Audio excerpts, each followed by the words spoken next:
For about 100 years, the main economic activity in the wooded upland parts of the park was making charcoal for the Catoctin furnace.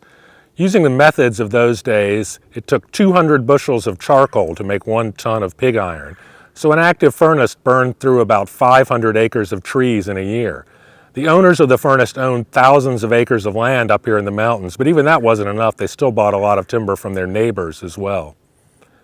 The way they made charcoal was they dug out a wide, shallow hole, 30, even 50 feet across. They piled up the logs on top of it.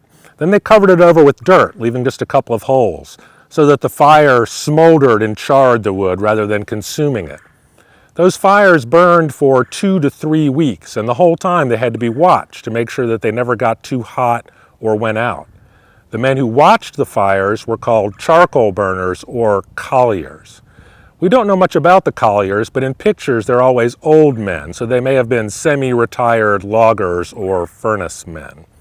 They lived up here on the mountain in crazy wood shacks while they tended the fires full time.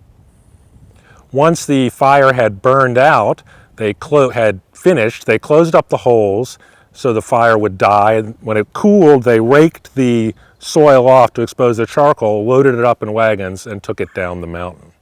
The archaeological record of the charcoal industry consists of 2 things. The foundations of the huts, which are usually just a little mound of dirt with a pile of stones at one end marking where the hearth or the chimney is, or the charcoal hearths themselves. These are just wide, shallow depressions, which you can see as you walk through the woods on the mountain. There are hundreds of them up here. The only way to know for sure is to stick a shovel in the ground, turn the soil over, and see how black it is from all the charcoal. There's your black charcoal stained soil. Charcoal hearths are not much to see, but they're the only remnant of a whole way of life that's disappeared from our part of the world.